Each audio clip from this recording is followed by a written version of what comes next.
अस्सलाम वालेकुम। मेरा नाम अमार है और मैं ओपिक का consultant study abroad and immigration के चैनल से बात कर रहा हूँ। आज हम बात करेंगे ऑस्ट्रेलिया के बारे में। ऑस्ट्रेलिया का जो स्किल्ड वीज़ा है 476 वीज़ा, उसके बारे में आज हम डिस्कशन करेंगे। जिस तरह कि आप सबको पता है कि जो ऑस्ट्रेलिया के हालात आजकल चल रहे हैं, जिस तरह वहाँ पे लेबर की आज शॉर्टेज हो चुकी हुई है, और इसी वजह से ऑस्ट्रेलिया के अंदर उन्होंने जो रिस्ट्रिक्शंस थी अपने वर्किंग आवर्स की स्टूडेंट्स के लिए, उसको भी ख़त्म कर दिया हुआ है। और अब वो जाहिर है कि अनलिमिटेड वर्किंग आवर्स कर दी हैं, रिस्ट्रिक्शन को ख़त्म कर दिया गया है इसी वजह से कि वहाँ पर लेबर की शॉर्टेज चल रही है और ज़्यादा से ज़्यादा बच्चे इस वक्त इंटरेस्टेड हैं ऑस्ट्रेलिया मूव होने के लिए, वहाँ पर वर्क करने के लिए, स्किल्ड वीज़े पे जाने के लिए, स्टडी वीज़े पे जाने के लिए। ज़ाहिर है वहाँ पे बच्चों के लिए अपॉर्चुनिटीज़ भी ज़्यादा हैं और वो वहाँ पर जाकर अपनी स्टडीज़ भी इजीली कंप्लीट कर सकते हैं, अपने फ़ी के एक्सपेंसेस भी बेयर कर सकते हैं और आगे मूव भी हो सकते हैं अपनी लाइफ में। तो बेसिकली आज जो हमारा टॉपिक है वो 476 वीज़े का है। ये स्पेशल वीज़ा जो अलॉट किया जाता है सिर्फ इंजीनियर्स के लिए है। ये सिर्फ पाकिस्तानी इंजीनियर्स को नहीं बल्कि ओवरऑल द वर्ल्ड इंजीनियर्स को ये वीज़ा दिया जाता है। इसकी कुछ रिक्वायरमेंट्स हैं कि कौन कौन अब इसकी रिक्वायरमेंट पर फुलफ़िल करता है, कौन सा इंजीनियर फुलफ़िल करता है। इसमें तो सबसे बेसिक चीज़ तो ये है कि जो बच्चे जिस स्टूडेंट की सबसे पहले यूनिवर्सिटी, उसका बैच, उसकी डिपार्टमेंट, और ये देखा जाता है कि वो वाशिंगटन रिकॉर्ड की लिस्ट में आ रहा है या नहीं आ रहा और पीसी से रिकॉग्नाइज है कि नहीं। सबसे बेसिक चीज़ तो इसकी ये है। अगर तो वो पीसी से भी रिकॉग्नाइज है और वाशिंगटन रिकॉर्ड की लिस्ट में भी है तो वो उसके लिए एलिजिबल है। सेकंड थिंग इज़ दैट उसकी एज बिलो 31 ईयर्स होनी चाहिए, ठीक है।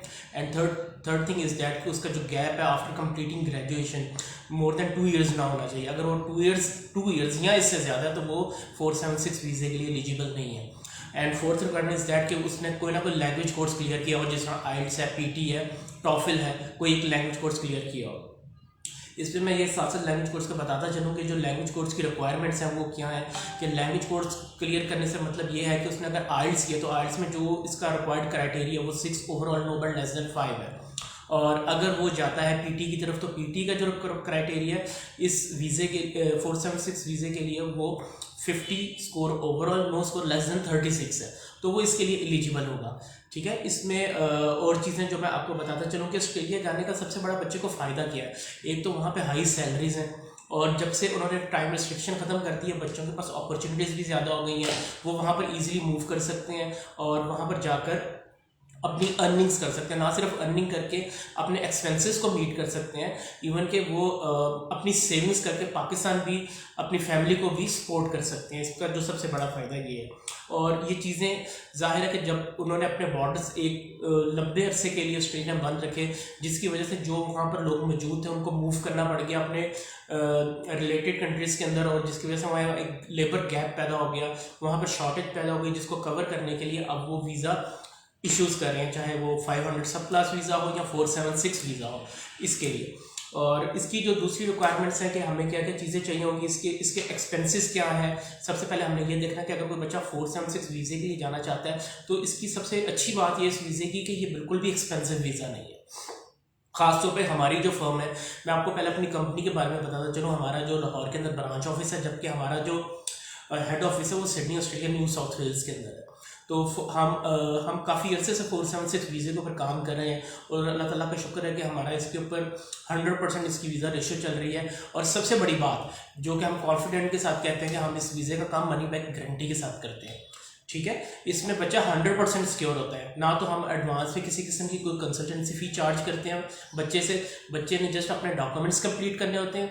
डॉक्यूमेंट्स कंप्लीट करने के बाद उसने हमें अपने डॉक्यूमेंट्स प्रोवाइड करने हैं, हमने उसका वीज़ा लॉन्च करना है। एट द टाइम ऑफ लॉन्चमेंट बच्चे ने अपने जो कंसल्टेंसी फ़ीस है वो तो हमें पे नहीं करनी, लेकिन जो वीज़ा और एम्बेसी की फ़ीस है वो उसने पे करनी है। और वीज़े की फ़ीस जस्ट 410 ऑस्ट्रेलियन डॉलर है, which is equal to 53,000 PKR, जो कि कोई ख़ास बड़ी अमाउंट नहीं है। आफ्टर दैट बच्चे का 10 से 11 मंथ के बाद मेडिकल होता है, और जो मेडिकल है वो भी जाहिर है कि बच्चे ने खुद कराना तो डायरेक्ट पेमेंट करनी होती है लैब को। वो 24,000 PKR के अंदर आपका मेडिकल हो जाता है। और आफ्टर 3-4 मंथ्स के बाद बच्चे का वीज़ा आ जाता है, और वीज़ा आने के बाद फिर हम अपनी कंसल्टेंसी फ़ी बच्चे से चार्ज करते हैं, which is 550 Australian dollar, equal to 65-66,000 PKR। तो बच्चे का टोटल एक्सपेंसेस वीज़े पे राउंड अबाउट 135-140 आता है, जिसमें हर चीज़ इंक्लूड होती है। 476 वीज़ा बेसिकली इसकी सबसे बड़ा मेन एडवांटेज ये भी है कि इसके लिए किसी किस्म की बैंक स्टेटमेंट रिक्वायर नहीं है।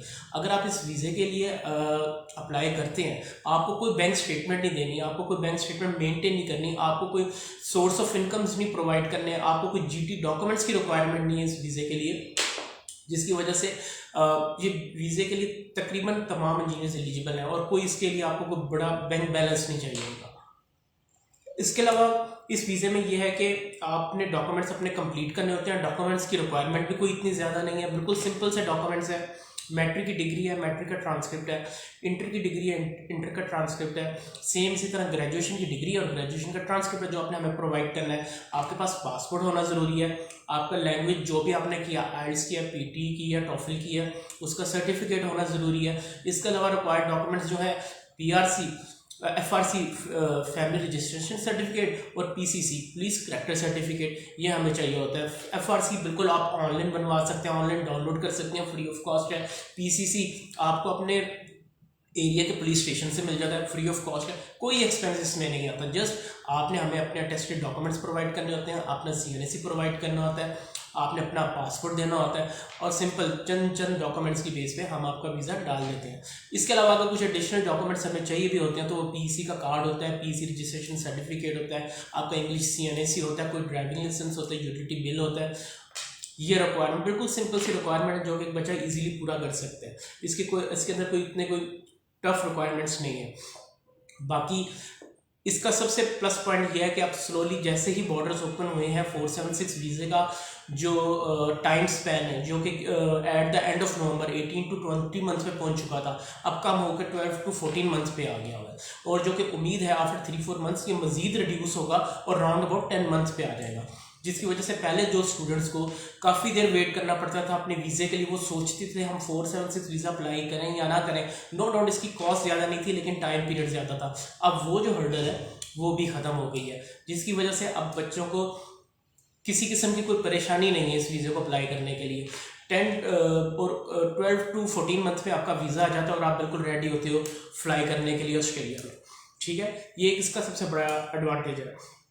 और इसकी सबसे अच्छी रिक्वायरमेंट ये भी है कि ये इंजीनियर्स के लिए वीज़ा है, इंजीनियर्स के लिए अपॉर्चुनिटीज़ हैं। आप वहाँ पर जाएं, वहाँ पर जाकर आप जॉब करें, जॉब करने के साथ साथ अपनी स्टडीज़ भी कर सकते हैं, या अगर आप खाली स्टडीज़ पे फोकस करना चाहते हैं आप अपना फुल टाइम स्टडीज़ को दें। स्टडीज़ के साथ अगर आप समझते हैं आपको जॉब की भी ज़रूरत है, आप जॉब भी कर सकते हैं। आपके पास दोनों ऑप्शन मौजूद हैं कि आप इस वीज़े को किस तरह लेके चलना चाहते हैं। ख़ासतौर पर उन इंजीनियर्स के लिए कि पाकिस्तान की जिस तरह इकॉनमी है अच्छे तरीके से ग्रो नहीं कर रही, यहाँ पर उतनी आउटपुट उतनी एफर्ट्स एज इंजीनियर जो कि एक अच्छे इदारों से यूईटी हो गया, नस्ट हो गया या दूसरे इदारों से जिस तरह लम्स है वहाँ से हो गया, जीआईके हो गया, जहाँ से पढ़ के निकलते हैं तो उनको उस तरह सैलरी पैकेजेस नहीं मिल रहे होते जो ऑप्शंस उनके लिए ऑस्ट्रेलिया में मौजूद हैं। जिस तरह वो ऑस्ट्रेलिया में जाके काम कर सकते हैं और जो अपॉर्चुनिटीज वो ऑस्ट्रेलिया में अपने लिए जनरेट कर सकते हैं, और वो भी जस्ट 1,35,000 राउंड अबाउट 140 की इन्वेस्टमेंट में। तो इससे अच्छा पैकेज तो किसी भी इंजीनियर के लिए कोई नहीं है कि वो इस अपॉर्चुनिटी को लूज़ करे। और मेरा ख्याल है कि हर इंजीनियर को इस अपॉर्चुनिटी को अवेल करना चाहिए। और मेरी भी आप लोगों से रिक्वेस्ट है जो मुझे लाइव देख रहे हैं, आप अपने फ्रेंड्स को ये वीडियो ज़्यादा से ज़्यादा शेयर करें, इसको लाइक करें, हमारे चैनल को सब्सक्राइब करें ताकि ज़्यादा से ज़्यादा लोगों तक ये वीडियो पहुँचे, ये पैगाम पहुँचे, ये मैसेज पहुँचे और वो इस वीज़े के लिए अप्लाई करें। मैं आपको अपना कॉन्टैक्ट नंबर भी बताता चलूँ। मेरा कॉन्टैक्ट नंबर 0309555763 है। आपको किसी किस्म की इन्फॉर्मेशन चाहिए रिगार्डिंग 476 वीज़ा आप मुझसे ले सकते हैं। कोई आप मेरा नंबर व्हाट्सएप पे भी है, आप मुझसे व्हाट्सएप पे भी कांटेक्ट कर सकते हैं। और कोई भी मैसेज हो आप इस वीडियो के अंदर अपना मैसेज ड्रॉप कर दें, जो मेरी टीम है वो आपको प्रॉम्प्ट इसका आंसर भी करेगी और आपकी कोई क्वेरी होगी